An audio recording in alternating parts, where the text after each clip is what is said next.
The Postal Service is consistently ranked as America's most trusted federal agency. To help maintain that trust, the Postal Service relies on the OIG's Office of Investigations.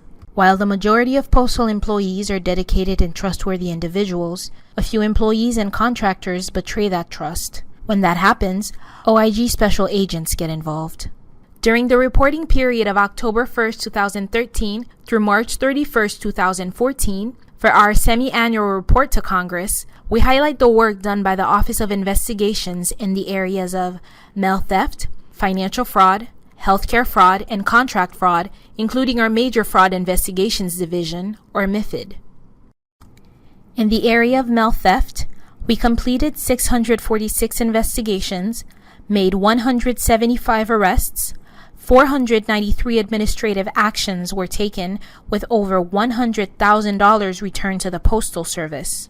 One case involved a motor vehicle service driver stealing several mail parcels containing high-value jewelry. The driver resigned from the Postal Service and was sentenced to 30 months in prison, 3-year suspension, and ordered to pay $402,000 in restitution to the victim.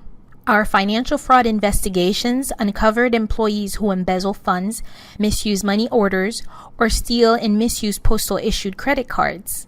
We completed 194 investigations, made 70 arrests, 200 administrative actions were taken with $1.2 million cost avoidance and $1.7 million returned to the Postal Service. One such financial fraud case involved a postmaster who confessed to stealing cash over a 4-month period to support an addiction to prescription pain medication.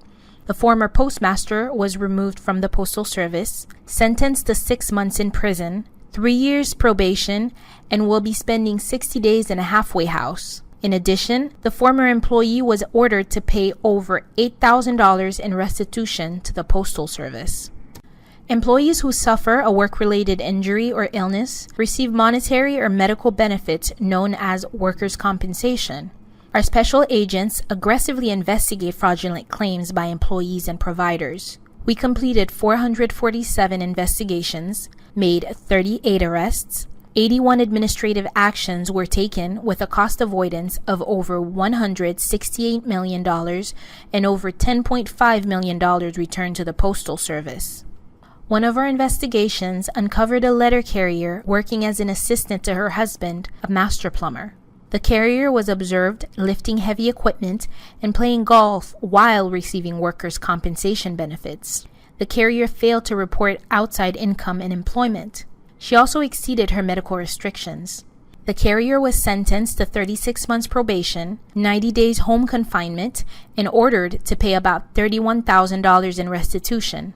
As part of the plea, the carrier resigned from the Postal Service and agreed not to seek future federal employment. The termination of her workers' compensation benefits resulted in a cost avoidance to the Postal Service of more than $1.3 million. The Postal Service manages contracts ranging from multi-million-dollar national contracts for services to local contracts at individual postal facilities. The OIG aids the Postal Service by investigating allegations of contract fraud, waste, and misconduct. Our Major Fraud Investigations Division, or MFID Division, investigate cases that are national in scope. In this reporting period, we completed 96 investigations, made 9 arrests, and 66 administrative actions were taken. As a result, there was more than a $75 million cost avoidance and over $2.6 million returned to the Postal Service. One of our MFID cases uncovered a uniform vending scheme involving 3 separate vendors. This investigation resulted in fines of over $325,000 being paid to the Postal Service. For more information on investigations conducted during this reporting period, please visit the document library of our website at www.uspsoig.gov and view our latest semi-annual report to Congress.